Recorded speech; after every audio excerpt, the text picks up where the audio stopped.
मस्तिष्क बिना ऑक्सीजन के कितना समय तक जीवित रह सकता है?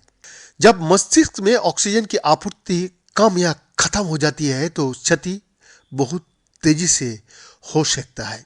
मानव मस्तिष्क एक बेहद जटिल और नाजुक अंग है जो ऑक्सीजन युक्त रक्त की निरंतर आपूर्ति पर निर्भर करता है। ऑक्सीजन के बिना मस्तिष्क की कोशिकाएं, जिनमें सिग्नल भेजने वाले न्यूरॉन्स भी शामिल है, जो हमें सोचने और महसूस करने में सक्षम बनाती है, वो मरने लगती है। लेकिन वास्तव में मस्तिष्क कितने समय तक ऑक्सीजन के बिना रह सकता है? इस प्रश्न का उत्तर पूरा तरह से स्पष्ट नहीं है। फिनिक्स, एरिजोना में बैरो न्यूरोलॉजिकल इंस्टीट्यूट में एक संगोहनी न्यूरोलॉजिस्ट और सहायक प्रोफेसर डॉक्टर डैनी गोंजालेस ने लाइफ साइंस का ईमेल द्वारा बताया, मानव मस्तिष्क को शरीर की किसी भी अन्य अंग की तुलना में अधिक ऊर्जा की आवश्यकता होती है। इंटेंसिव केयर मेडिसिन जर्नल में प्रकाशित 2021 की समीक्षा के अनुसार औसत वयस्क के शरीर का वजन का केवल 2% होने के बावजूद ये हृदय द्वारा पंप किए गए ऑक्सीजन युक्त ईंधन से भरे रक्त का लगभग 20% उपयोग करता है। हमारे मस्तिष्क का इलेक्ट्रोटॉलरेट्स खनिजों के नाजुक संतुलन को बनाए रखने के लिए इस विशाल ऑक्सीजन आपूर्ति की आवश्यकता होती है, जो विद्युत चार्ज लेता है और तंत्रिका तंत्र में विद्युत आवेगों को संचालन के लिए महत्वपूर्ण है। इन इलेक्ट्रोलाइट्स का असंतुलन न्यूरॉन्स की संदेश भेजने की क्षमता को व्यथित करता है, क्योंकि कोशिकाएं अपनी झिल्लियों के अंदर और बाहर बहने वाली सोडियम और पोटेशियम पर निर्भर होती है। इस प्रभाव को न्यूरॉन की झिल्ली में पंप द्वारा नियंत्रित किया जाता है, जो पर्याप्त ऑक्सीजन के बिना खराब हो जाता है।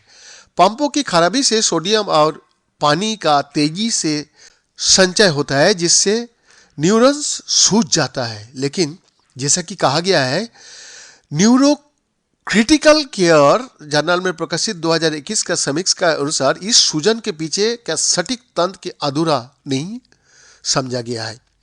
मस्तिष्क को अपरिवर्तनीय क्षति होने या ऑक्सीजन की कमी से पूरी तरह से मरने में लगने वाला सटीक समय कई कारकों पर निर्भर करता है, जिसमें ऑक्सीजन हानि की सीमा और अवधि भी शामिल है।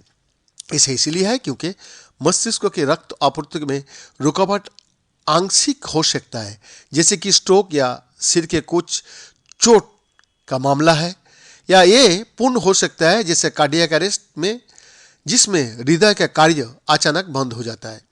चिकित्सा संसाधनों स्टेल पेपर्स के अनुसार स्ट्रोक के कारण मस्तिष्क की कोशिका तुरंत नहीं मरती है, लेकिन जितनी देर तक ऑक्सीजन की कमी बनी रहेगी मस्तिष्क को उतना ही गंभीर नुकसान होगा। National institute of neurological disorder and stroke के अनुसार कम से कम 5 मिनट में कम ऑक्सीजन कोमा, दौरे और न्यूरॉन मौत का कारण बन सकता है।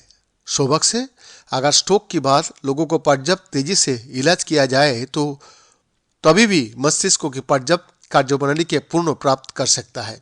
गोंजालेस ने कहा, मस्तिष्क में ऑक्सीजन की पूर्ण कमी के कारण मस्तिष्क कोशिकाएं कई मिनटों का भीतर मर जाएगी। मानव और पशु अध्ययन की 2016 की समीक्षा के अनुसार कार्डियक अरेस्ट में मस्तिष्क के सतह में सहज विद्युत गतिविधि रक्त प्रवाह बंद होने के 10 से 30 सेकंड का भीतर गायब हो जाती है। नेशनल लाइब्रेरी ऑफ मेडिसिन के मेडलाइन प्लस का अनुसार यदि किसी व्यक्ति का रक्त प्रवाह रुक जाए तो मस्तिष्क को स्थायी क्षति केवल 4 मिनट का भीतर ही हो सकता है।